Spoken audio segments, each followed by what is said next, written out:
नमस्कार दोस्तों, मेरा नाम है अमन शुक्ला और एक बार फिर लेकर हाजिर हुआ हूँ एक डरावनी कहानी।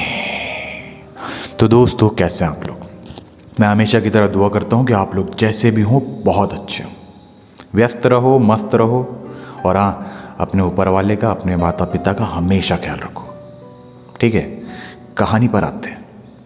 ये कहानी एक ऐसे घर की है जैसे हर इंसान का एक सपना होता है ना कि उसका अपना घर हो। हम आम आदमी जो होते हैं ना, आम इंसान, उनका सबसे बड़ा सपना एक्चुअली में यही होता है कि उसका एक अपना घर हो। और ये कहानी भी आज एक घर से ही रिलेटेड है। जैसे कि आप लोगों ने थंबनेल में देख लिया होगा, आपको पता ही होगा कि ये कहानी एक ऐसे घर की है जो भूतहा घर है।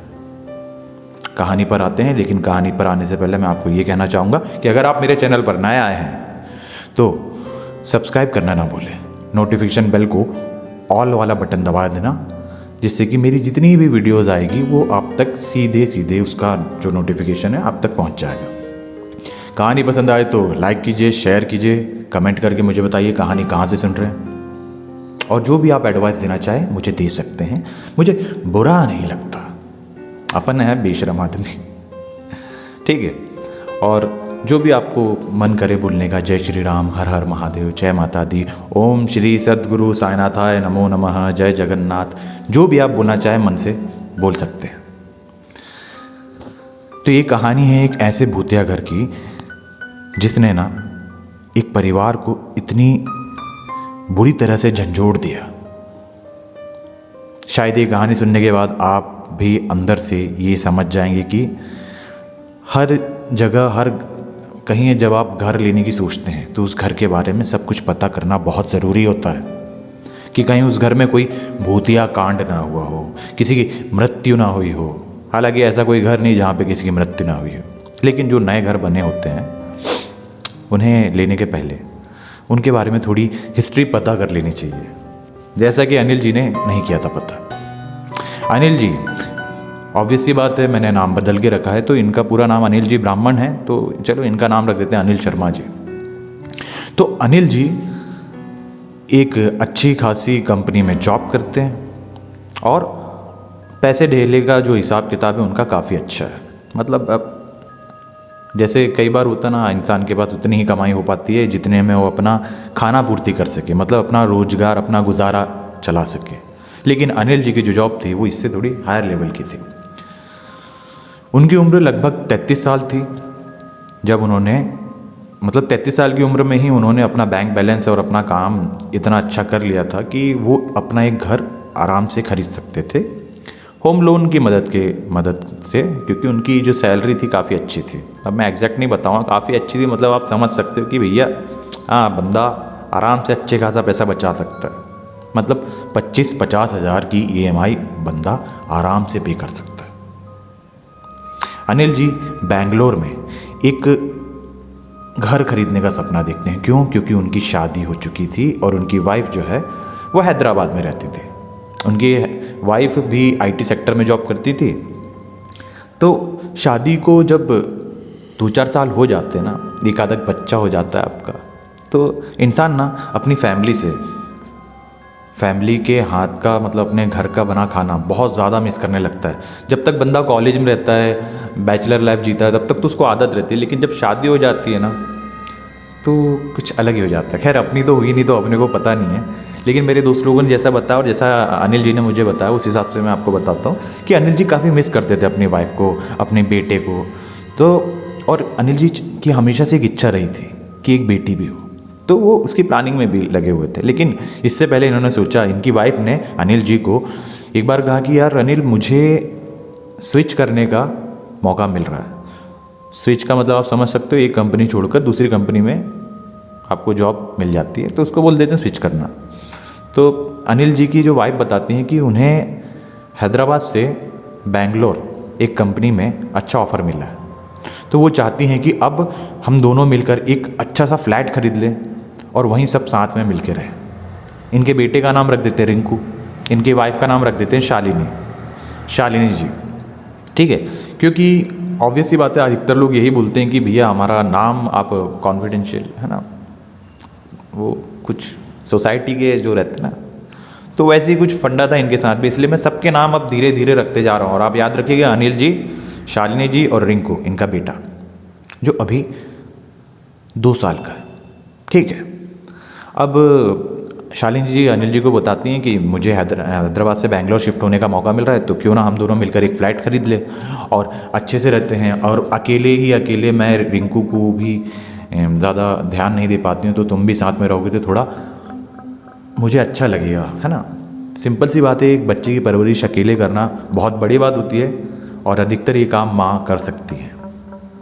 पिताजी लोग तो अपने मतलब अलग अलग चीज़ होती है, परिस्थिति के हिसाब से इंसान को काम करना पड़ता है। ये नहीं कह रहा हूँ कि भैया पिताजी अगर अकेले हैं तो अपने बच्चे की अच्छे से देखभाल नहीं कर सकते, ठीक है।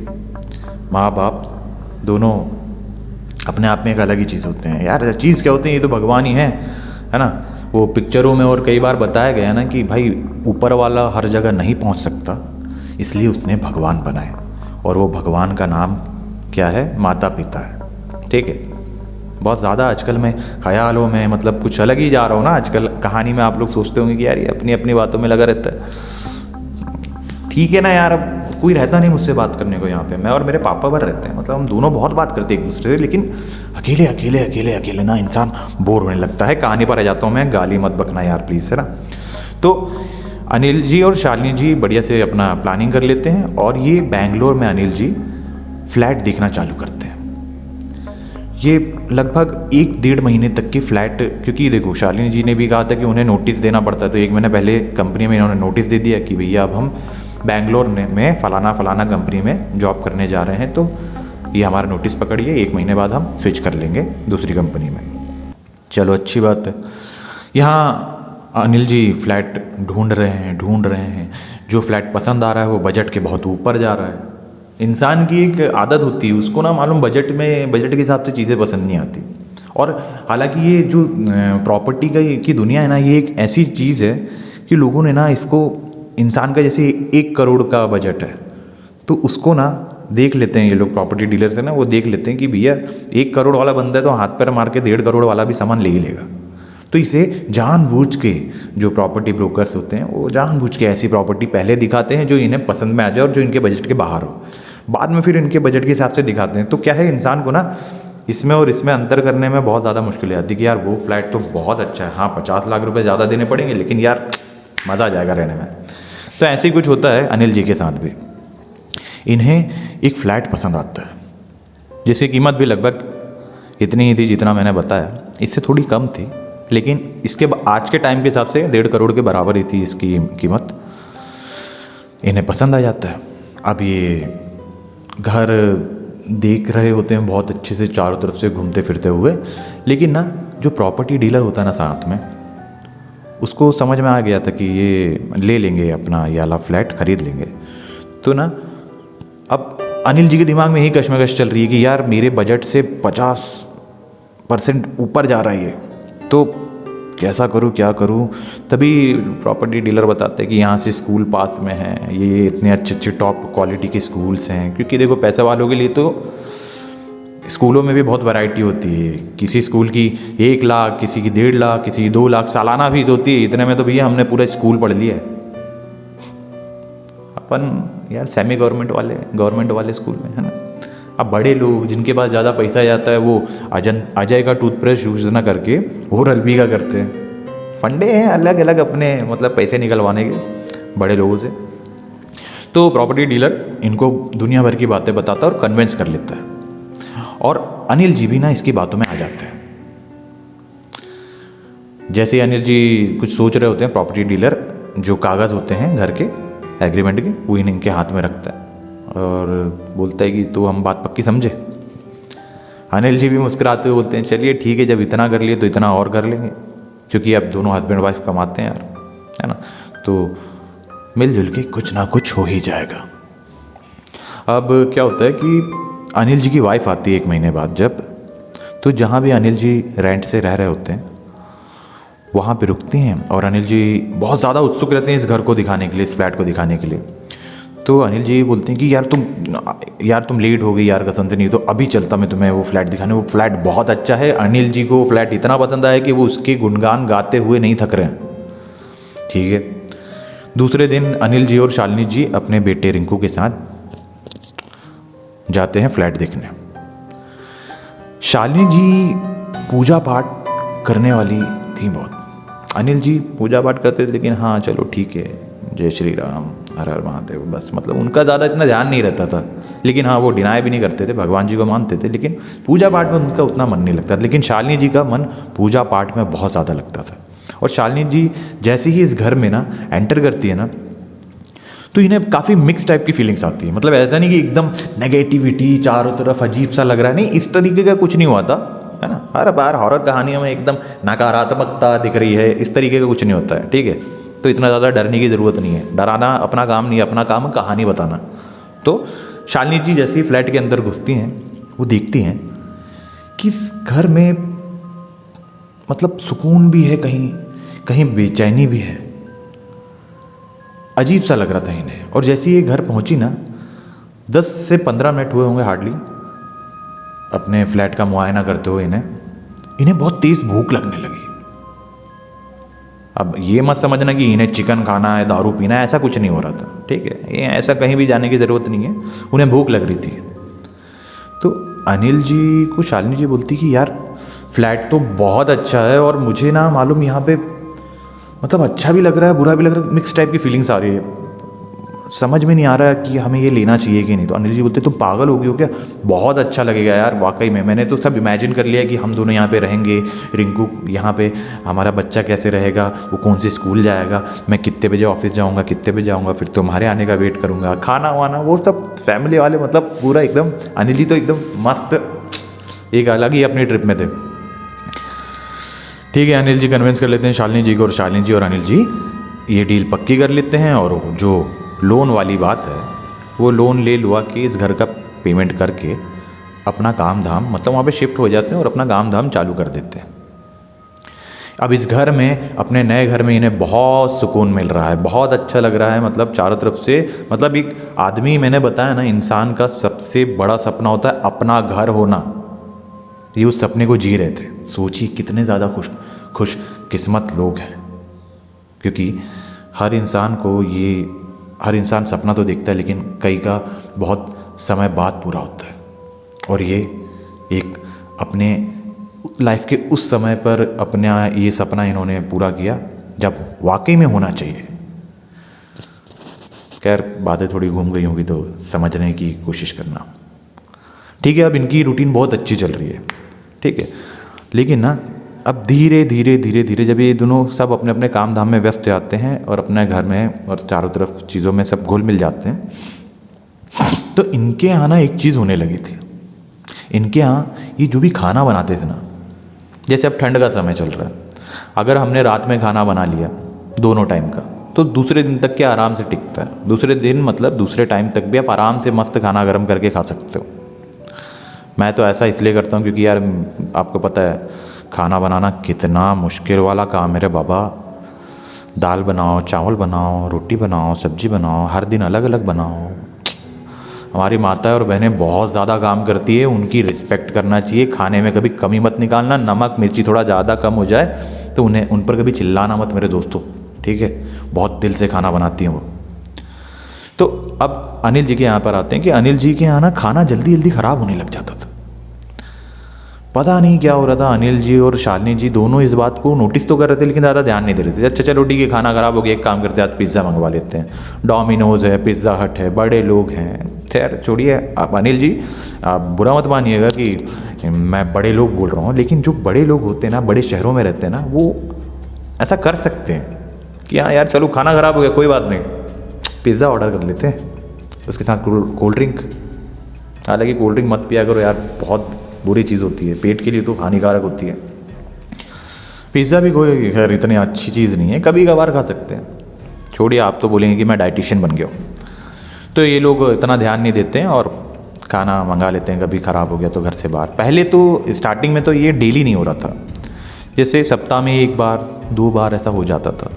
सप्ताह में 1-2 बार अगर ऐसा हो जाए 2-3 दिन की आड़ से, तो कोई भी इंसान ज़्यादा टेंशन नहीं लेता कि हो सकता है कि सब्ज़ी में कुछ गलत डाल दिया हो, शायद टमाटर ख़राब हो गए हो, है ना। तो इतना नोटिस नहीं करते थे और बाहर से मंगा लेते थे खाना। लेकिन ना जैसे जैसे दिन बीतते गए, इनके यहाँ घर में जो खाना ख़राब होने का सिलसिला ना बहुत तेज़ हो गया। मतलब सुबह बनाया शाम तक के नहीं चल पा रहा है। और बैंगलोर का मौसम तो आप लोग सब जानते हैं। और ये लोगों के यहाँ इतने बड़े आदमी हैं तो फ्रिज व्रिज तो हो गई, फ्रिज में रखने के बावजूद भी खाना कैसे ख़राब हो सकता है। चलिए ठीक है, यहाँ तो सुबह से शाम में हो रहा था, लेकिन अब नौबत ऐसी आ गई कि खाना बनाने के 1 घंटे बाद ही खाना सड़ जाता था, उसमें फफूंद लग जाती थी, खराब हो जाता था खाना, बास मारने लगता था। अब ये जो चीज़ है ना, इसमें ना अनिल जी और शालिनी जी की दोनों की दिमाग की घंटी बजती कि अब ये कुछ ज़्यादा ही हो रहा है, ये तो कुछ ज़्यादा ही हो रहा है। तो ना ये अपने कुछ दोस्तों से ये सब बातें शेयर करते हैं। और कुछ दोस्त बोलते हैं कि यार कोई पंडित जी को बुला के तुम पूजा पाठ होम हवन यज्ञ करवा लो। तो ये बोलते कि जब हम शिफ्ट हुए थे, देखिए पैसे वाले लोग ज़रूर है, लेकिन ऐसा नहीं कि इन्होंने जब फ्लैट में शिफ्ट हुए तो घर में होम हवन यज्ञ पूजा पाठ कुछ नहीं करवा। इन्होंने प्रॉपरली पूजा पाठ करवा कर ही गृह प्रवेश किया था। शायद इसी वजह से जो 4-6 महीने इनकी खुशी भरे निकले वो निकल गए। काफ़ी दोस्तों ने सलाह दी कि पंडित जी को फिर से बुलवा लो, उनको दिखवा दो, पर ये बोलते हैं हाँ ठीक है। पंडित जी आए भी, इन लोगों ने पंडित जी को बुलवाया, पंडित जी ने देखा भी, पर उन्हें ऐसा कुछ लगा नहीं। पंडित जी भी यही बोलते कि इस घर में अगर कहीं नकारात्मक ऊर्जा लगती है तो कहीं सकारात्मक, यानी कहीं नेगेटिविटी लगती है तो कहीं पॉजिटिविटी भी है। और ऐसा कई बार वास्तु के हिसाब से कुछ गलत हो जाए तो होता है, लेकिन अच्छाई है तो बुराई भी है इस घर में, तो आपको इतना टेंशन लेने की ज़रूरत नहीं है। लेकिन अगर आप खाना बना रहे हो और 1 घंटे के अंदर खाना ख़राब हो जाए तो कितने भी बड़े पैसे वाले क्यों ना हो आप, ये एक चिंता का विषय होता है। शालिनी जी मोबाइल में काफ़ी सर्च करती हैं कि आखिर ऐसा क्यों हो रहा है। इन्हें ऐसा पता चलता है मोबाइल में सर्च करने पर, आजकल यूट्यूब में सब पता चल जाता है भैया, तो इन्हें पता चलता है कि घर में अगर किसी नकारात्मक ऊर्जा का भारी असर हो तभी ये सब होता है। शालिनी जी ये बात से बहुत ज़्यादा घबरा जाती है, क्योंकि इन्हें ये भी पता चलता है कि बच्चों पर भी इनका असर बहुत बुरा पड़ता है। और ये अपने बेटे के लिए बहुत ज़्यादा परेशान हो जाती है, जिसके बेटे का नाम है रिंकू, मैंने बताया था आपको। अब ये ज़्यादा परेशान हो जाती हैं तो ये अनिल जी को बताती है। अनिल जी, अब भगवान जी का नाम तो नाम के लिए लेते थे, तो इन सब बातों पे क्या ही भरोसा करेंगे। इन्होंने लिटरली इनकी ये बात सिरे से खारिज कर दी कि ऐसा कुछ नहीं होता, तुमसे खाना बनाना नहीं हो रहा है, हम आंटी जी लगवा लेंगे, आंटी जी आएंगी और खाना बना के चल जाया करेंगे। चलिए ठीक है। अब इन्होंने एक आंटी जी लगवाई, इनका नाम रख देते हैं हम शांता आंटी जी। शांता जी जब इनके घर पर आई ना, शांता जी भी काफ़ी पूजा पाठ करने वाली थी, और इनकी सबसे अच्छी बात बताऊँ, ये हनुमान जी की बहुत बड़ी भक्त हैं। और ये जैसे ही घर पर आती हैं और अपना काम संभालती हैं तो ये किचन में जाके सबसे पहले जो अपना काम स्टार्ट करने के पहले पूजा करती थी, उसके बाद खाना बनाती थी और खाना बना के चली जाती थी। शांता जी के आने के बाद ना घर में खाना सड़ने की, ख़राब होने की जो भी मतलब प्रक्रियाएं चल रही थी ना कि अभी खाना बनाया ख़राब हो गया, ये प्रक्रिया बहुत मध्य पड़ गई, बहुत ज़्यादा मध्य हो गई। और शांता जी क्या करती थी, इन्होंने शांता जी को ये ऑफ़र दिया था कि आप यहीं पे गेस्ट रूम में रुक जाया कीजिए और पूरे घर का साफ़ सफाई से लेके खाने से लेके हर चीज़ का आप संभाल लीजिए, हम आपको जो भी आपका पेमेंट बनेगा हम आपको देंगे। तो शांता जी खुशी खुशी वहाँ रुकती हैं, रोज़ी रोटी का सवाल होता है भैया।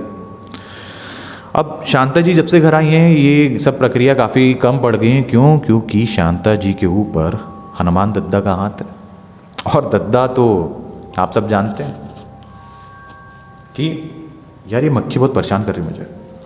अब हनुमान जी हैं तो हनुमान जी के सामने ये सब हरकतें इतना वो नहीं कर पाती, और हनुमान जी की ही पूजा में लगी रहती थी शांता जी।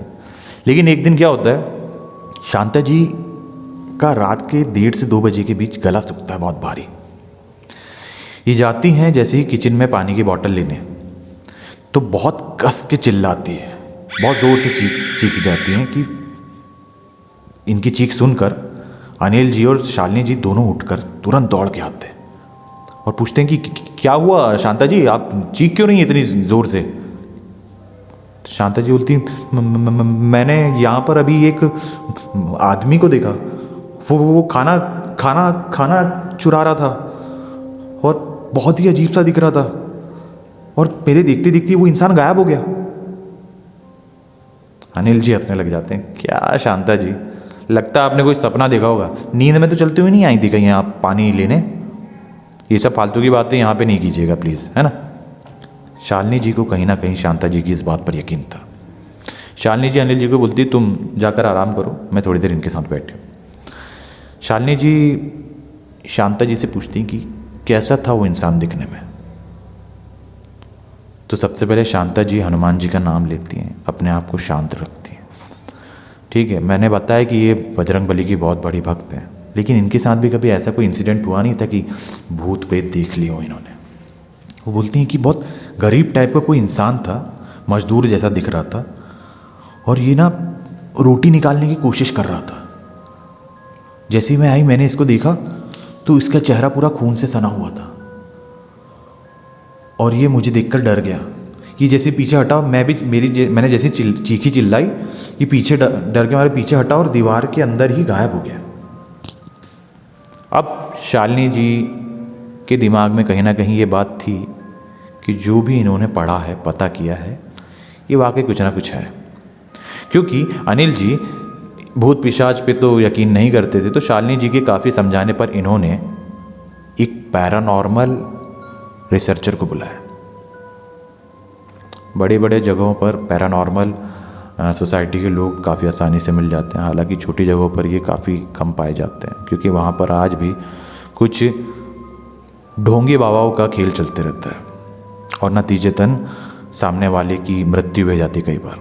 मैंने बताया ना, अंधविश्वास भी बहुत ज़्यादा फैला हुआ है। जो जेन्युइन लोग होते हैं, जो पंडित जी होते हैं, तांत्रिक जी होते हैं, जेन्युइनली जो काम करते हैं, वो हर जगह हर परिस्थिति में आपको नहीं मिल पाते और इन्हीं का फ़ायदा उठाते हैं ढोंगी बाबा लोग। तो खैर ये तो बेंगलोर जैसी जगह में थे, तो इनका कांटेक्ट होता है पैरानॉर्मल टीम से। इनका नाम रख देते हैं हम अविनाश जी। ठीक है, अविनाश जी से इनका कांटेक्ट होता है और अविनाश जी आकर इनके घर का निरीक्षण करने के लिए तैयार हो जाते हैं। ये बताते हैं कि मैं फ़लाना दिन को आ जाऊंगा, मतलब आज से 1 या 2 दिन बाद, क्योंकि वो बाहर थे बेंगलोर के, और हम लोग अपनी टीम के साथ आके पूरा एक नाइट स्टे करके देखते हैं कि क्या है आपके घर में, ऐसा कुछ है भी या नहीं। अविनाश जी आते हैं अपनी पूरी टीम के साथ, पूरा कैमराज वैमराज जो भी साउंड वाउंड का ये लोग फिट करते हैं, सब फिटिंग करते हैं। और रात भर जब ये उनको बोल देते हैं अनिल जी को और शालिनी जी को कि आप आराम से सो जाइए, हमें अपना काम करने में बिल्कुल डिस्टर्ब मत कीजिएगा। शांता जी को भी बोल देते कि आप भी निश्चिंत होकर सोइए, हम लोग सब जाग रहे हैं, घबराने की कोई बात नहीं है। पता है अधिकतर ना नेगेटिव एंटिटीज़ जो रहती है ना, वो बच्चों के पास ज़्यादा दिखती हैं, लेकिन ना यहाँ पर रिंकू के पास ये आत्मा नहीं गई। रात भर जब पूरी रात निकलती है तो दूसरे दिन अविनाश जी बताते हैं अनिल जी और शालिनी जी को कि इस घर की हिस्ट्री के बारे में हमें पता करना पड़ेगा, क्योंकि हाँ यहाँ पर कोई ना कोई ऐसी एंटिटी ज़रूर है जो अपना असर दिखा रही है। और जैसा कि शांता जी ने बताया कि खाने का ख़राब होना और इतनी जल्दी ख़राब होना, ये एक बहुत मजबूत साइन होता है ऐसी एनर्जीज़ का यहाँ पर रहने के। मतलब कहीं भी अगर आप खाना बना रहे हो और बहुत जल्दी ख़राब हो जाए तो आदमी, अब ऐसा नहीं बोल रहा हूँ कि सुबह बनाया खाना और शाम तक ख़राब हो गया, तो उसमें मौसम का भी कई बार होता है, लेकिन अगर अभी बनाया खाना और 1 घंटे बाद ख़राब हो गया तो उसमें नेगेटिव एंटिटीज़ से रिलेटेड कुछ ना कुछ तो बात आ जाती है। यही बात अनिल जी और शालिनी जी को अविनाश जी ने समझाई। अविनाश जी इस घर की हिस्ट्री के बारे में पता करते हैं तो इन्हें पता चलता है कि ये जो फ्लैट जब बन रहे थे तो इस फ्लैट पे काम करते वक्त जो इस फ्लैट पे काम कर रहा था मज़दूर, वो मज़दूर अपना काम करके जब वापस जा रहा था तब एक एक्सीडेंट में उसकी जान चली जाती है। अविनाश जी उस मज़दूर के बारे में पता करते हैं। एक इनके पहचान के पंडित जी जो रहते हैं उन्हें बुलाते हैं और इनके घर पर नॉर्मल सी एक पूजा पाठ करवाते हैं। वो पंडित जी कोई ढोंगी पंडित जी नहीं थे, जेन्युइन पंडित जी थे और आए थे। जिस दिन इनके यहाँ पूजा होती है, पूजा पाठ में ऐसा कुछ नहीं होता है कि हाँ मैं आ गया, मैं यहाँ से नहीं जाऊँगा, क्या कर लेगा हे पंडित, इस तरीके का कुछ नहीं किया उसने। ठीक है, हर बार ऐसे ही कई आत्माएं अच्छी भी होती हैं, जिससे आपको इतना समझ में आ गया हो कि इस कहानी में जो आत्मा है वो बुरी आत्मा नहीं है। पंडित जी आते हैं, पूजा पाठ करते हैं और पंडित जी को दिखती है ये आत्मा, एक मजदूर जो उस हवन कुंड के आसपास घूम रहा है, बैठा है बहुत नॉर्मल, कोई तड़प नहीं रहा, इससे कोई भी परेशानी नहीं हो रही है। ऐसा लग रहा था कि ये आत्मा इस हवन को अटेंड करने के लिए यहाँ बैठी है। पंडित जी पूछते हैं कि तुम यहाँ पर कैसे फंस गए? तो ये मजदूर बताता है कि मैं इसी बिल्डिंग में, इसी फ्लैट में काम कर रहा था जब ये बिल्डिंगें तैयार हो रही थी।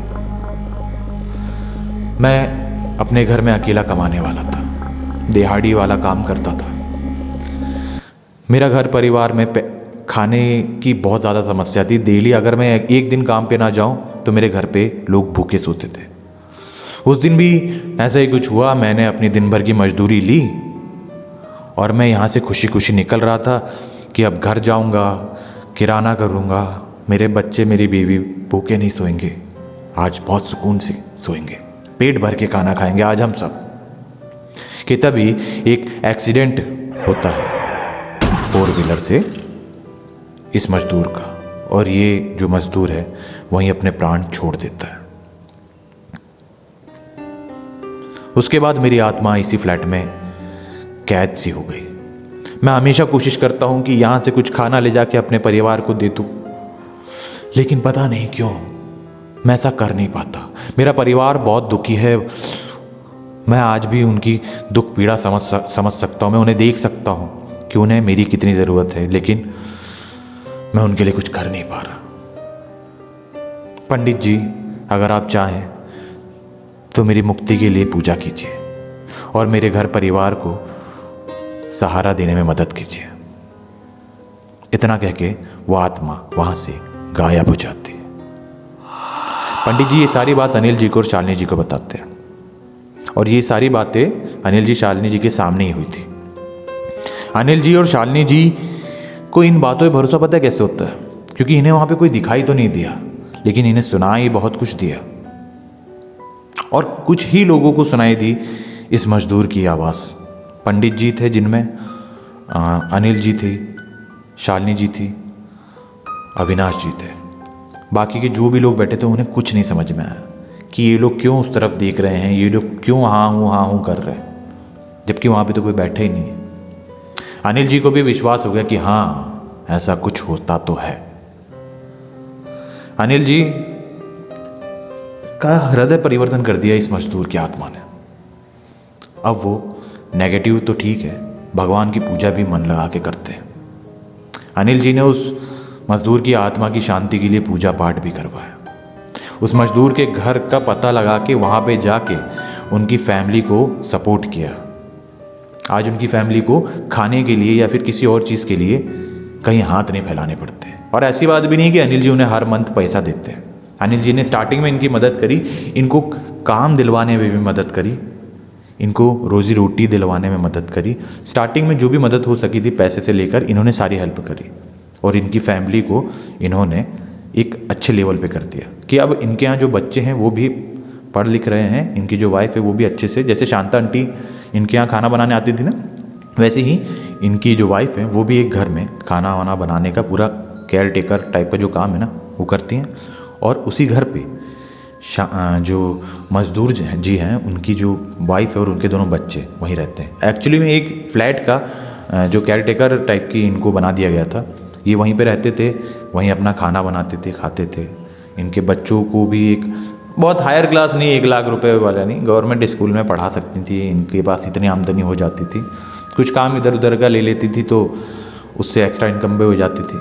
और आज ये मजदूर की आत्मा जहाँ भी है शांति से, सुख से। तो ये थी एक अच्छी आत्मा की कहानी। अक्सर मैं जो भी कहानियाँ लाता हूँ डरावनी कहानियाँ बोल के तो लाता हूँ, लेकिन ना कभी कभी हम आत्माओं को हमेशा डरावना भूतहा नहीं बोल सकते। ये एक अच्छी आत्मा थी जो अपने परिवार के दुख दर्द के कारण बहुत ज़्यादा परेशान थी। ऊपर वाला भी कैसे कैसे खेल खेलता है ना। कई लोग लोगों के साथ इतनी धोखाधड़ी करते हैं, विश्वासघात करते हैं, उनको कुछ नहीं होता कभी। लेकिन ना एक सीधा साधा इंसान दिन भर मेहनत करके अपने परिवार का पेट भरने के लिए खुशी खुशी जा रहा होता और उसे इस वक्त में बुला लिया। बहुत गलत टाइमिंग थी वैसे भैया, लेकिन अब वो कहते हैं ना कि जब जिसकी आई होती है उसे कोई रोक नहीं सकता। तो यही थी आज की कहानी। अगर आपको ये कहानी पसंद आई हो तो हमारा चैनल सब्सक्राइब कीजिए, लाइक कीजिए, शेयर कीजिए, कमेंट करके मुझे बताइए कहानी कैसी लगी। और अगर आप लोगों के पास भी कुछ कहानियाँ हैं मुझे बताने के लिए तो आप मुझे व्हाट्सएप कर सकते हैं, मेरी ईमेल आईडी पर मुझे अपनी कहानी भेज सकते हैं, इंस्टाग्राम आईडी पर भी सेंड कर सकते हो, है ना। तब तक के मैं जो भी कहानी मेरे पास आती है मैं आपको सुनाता रहूँगा। और ये मत सोचिए कि मैं आपसे प्रूफ मांगूंगा कि हाँ भैया वाकई में ऐसा हुआ था कि आप लोग मुझसे झूठ बोल रहे हैं। आप जो भी कहानी मुझे बताते हो मैं उस पर आप पे भरोसा करता हूँ, आपकी बात सच मानकर ही सबको बताता हूँ वो कहानियाँ। तो इसमें ऐसा कोई टेंशन लेने की ज़रूरत नहीं कि क्या मैं आपकी इस बात को मानूंगा या नहीं। आप बिंदास होकर मुझे बता सकते हैं, ठीक है। तब तक के अब हम मिलेंगे अपनी अगली कहानी पर, तब तक बने रहे मेरे साथ। मैं हूँ आपका दोस्त अमन शुक्ला और अक्सर लाता रहता हूँ डरावनी कहानियाँ। धन्यवाद।